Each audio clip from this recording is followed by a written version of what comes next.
सद्गुरु महाराज का प्रवचन।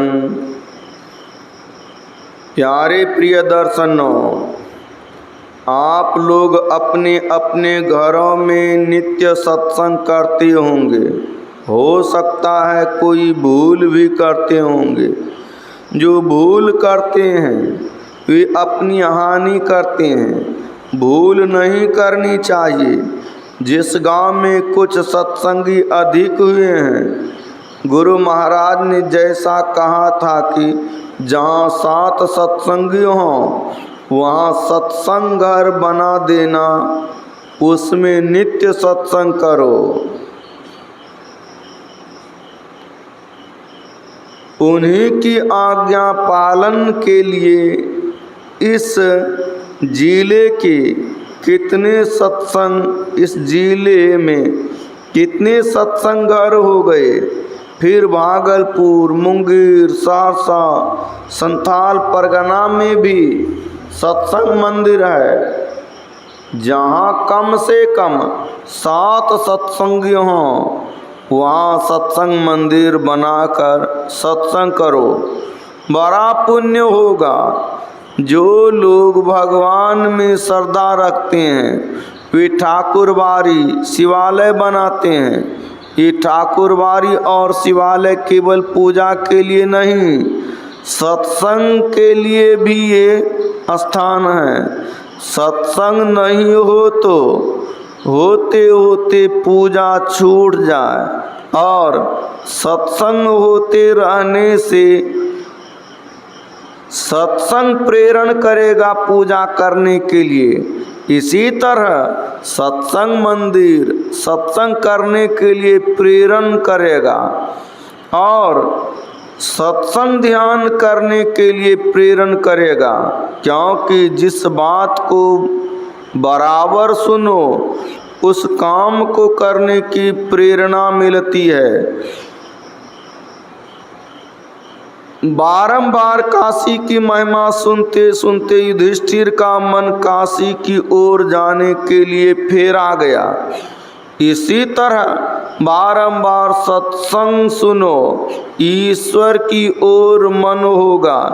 जितने ईश्वर की ओर हुए हैं सत्संग से ही। बिनु सत्संग भगति नहीं हुई, ते तब मिलहि द्रवहि जब सोई। गोस्वामी तुलसीदास जी ने कहा है। इसलिए सत्संग की बड़ी आवश्यकता है। सत्संग करो, करते करते ध्यान में मन लगेगा। तुम आलस में पड़ कर सत्संग ध्यान नहीं करते हो। सत्संग करो तो ईश्वर भजन करने का प्रेरण मिलेगा। एक नवयुवक ने कहा कि आप सत्संग करते हैं, सत्संग से क्या लाभ होता है, कहिए। मैं रेलगाड़ी पर चढ़ने वाला था। मैंने कहा, गोस्वामी तुलसीदास जी ने रामचरितमानस में लिखा है कि मति की रति गति भूति भलाई, जब जेहि जतन जहाँ जेहि पाई, सो जानब सत्संग प्रभाव, लोकहु वेद न आन उपाओ। इन 5 को प्राप्त करना सत्संग के प्रभाव से होता है, इसलिए सत्संग करो। ये 5 चीजें ऐसी हैं कि जिनकी बड़ी महिमा है। ये 5 पदार्थ मिल जाए तो और क्या चाहिए। ये 5 पदार्थ बड़े भाग्य से मिलते हैं। जिनको ये मिले हैं सत्संग प्रभाव से ही, इसलिए सत्संग अवश्य कीजिए। अभी संत कबीर साहब का भजन गाया गया। मेरी सूरत सुहागिनी जागरी, क्या तू सोवत मोह निंद में, उठी के भजनिया में लागिरी। चित्त से शब्द सुनो सरबंदे, उठत मधुर धुन रागरी। 2 कर जोरी शिष चरणन दे, भक्ति अचल बर मांगरी। कहे कबीर सुनो भाई साधो, जगत पीठ दे भागरी। अज्ञानता के नींद में क्या सोते हो, इस नींद से उठो, जागो। साधारण निद्रा की बात नहीं, मोह की नींद में आप सोए हैं। चाहे आप बैठे रहें, चलते रहें, मोह की नींद में हैं। उठो, भजन करो, मोह छूटेगा। लोग कहेंगे हम कब सोए हैं, हम तो चलते फिरते हैं। लेकिन गोस्वामी तुलसीदास जी कहते हैं, मोह निशा सब सोवनिहारा, देखिए सपन अनेक प्रकारा। और कबीर साहब कहते हैं, तन सराय मन पाहरू, मनसा उतरी आय। को काहू का है नहीं, सब देखा ठोक बजाए। सपने सोया मानवा, खोल देख जो नैन। जीव परा बहु लूट में, ना कछु लेन ना देन। अगर जग जाओ तो को काहू का है नहीं, यह प्रत्यक्ष हो जाएगा। यदि समझो कि यहाँ बौद्धिक जगना है, तो बौद्धिक जगना मनन में होता है। मनन स्थिर रहता नहीं है, तब क्या तुम जग सकोगे। जगने में ही फिर जगने कहते हैं। खोल देख निज नयन, यह कौन आँख है जिससे तुम भीतर देखोगे, वह आँख है। हार चाम मांस का शरीर है, इसके अतिरिक्त तुम्हारे अंदर अंधकार है। इसके बाद ज्योति मंडल है। बिना ज्योति के आँख में रोशनी कहाँ से आती है।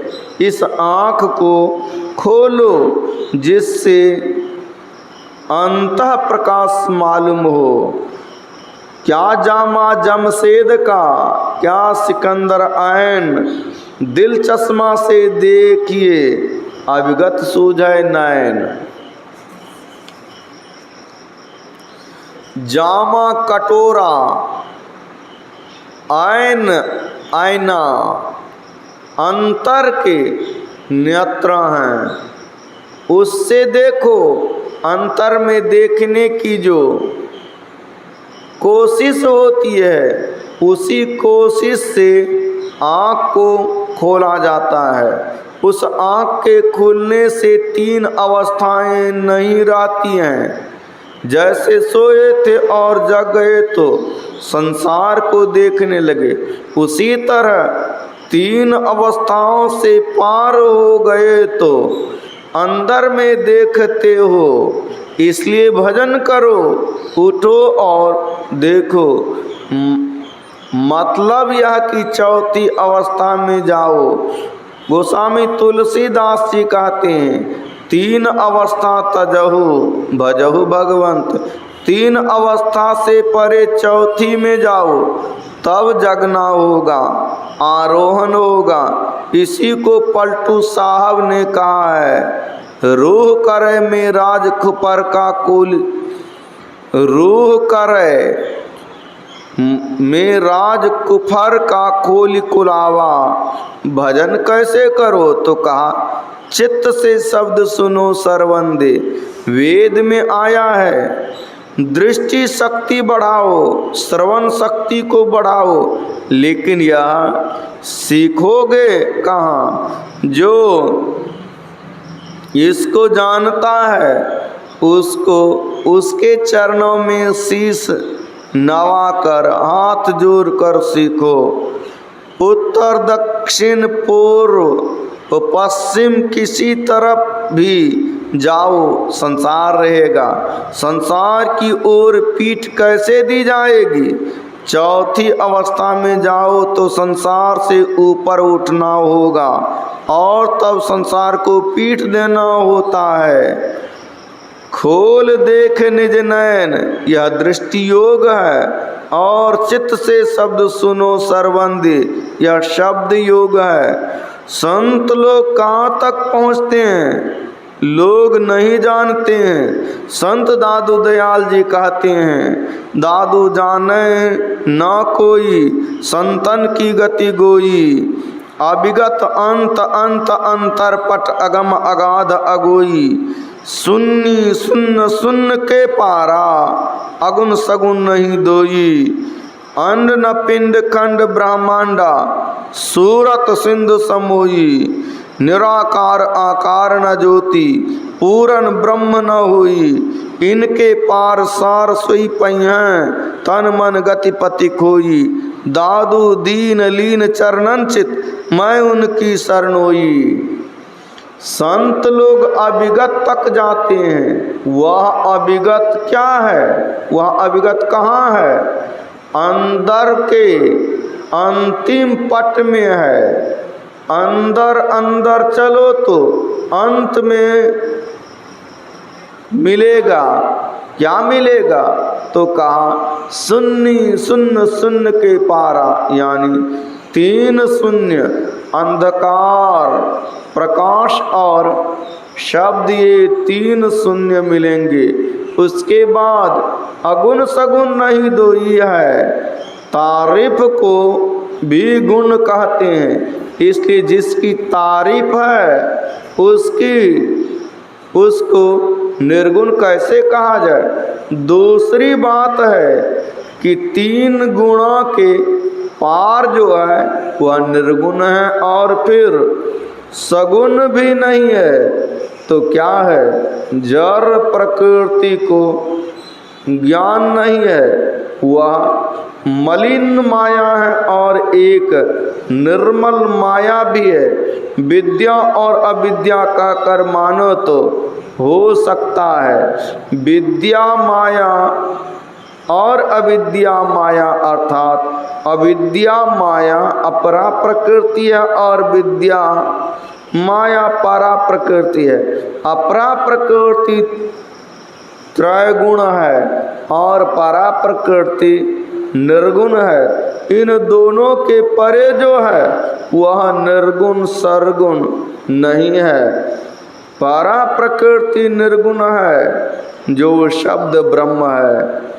अक्षरम परमो नाद शब्द ब्रह्मेति कथ्यते, योग शिकोपनिषद। शब्द दो प्रकार के हैं, नित्य और अनित्य। नित्य शब्द में परिवर्तन नहीं होता, जिसको आदि नाद या स्फोट कहते हैं वह निर्गुण है, और जिस शब्द को आकाश का गुण कहते हैं वह सगुण है। यहाँ से जो शब्द निकलता है वहाँ वह, जहाँ से जो शब्द निकलता है वहाँ वह विलीन हो जाता है, वहाँ शब्द नहीं रहता। उसको संतों ने अनाम और उपनिषद में निःशब्दम परमम पदम कहा है। परा प्रकृति निर्गुण और अपरा प्रकृति सगुण है। जो आदि निर्गुण तत्व है उससे जो बढ़कर है वह निर्गुण तो है ही नहीं, और सगुण तो कहाँ से होगा। पिंड ब्रह्मांड परा अपरा प्रकृति के परे, शब्द ब्रह्म के परे, तीन शून्यों के परे जो हो वह परमात्मा है। इससे आगे कुछ कहा नहीं जा सकता, उससे आगे कुछ कहा जाए और समझा ना हो तो ठीक नहीं है, नहीं तो दूसरे कहेंगे उससे भी कुछ आगे है। लोग कहते हैं कि मीराबाई भगवान श्री कृष्ण के केवल सगुण रूप की उपासिका थी, लेकिन ऐसी बात नहीं।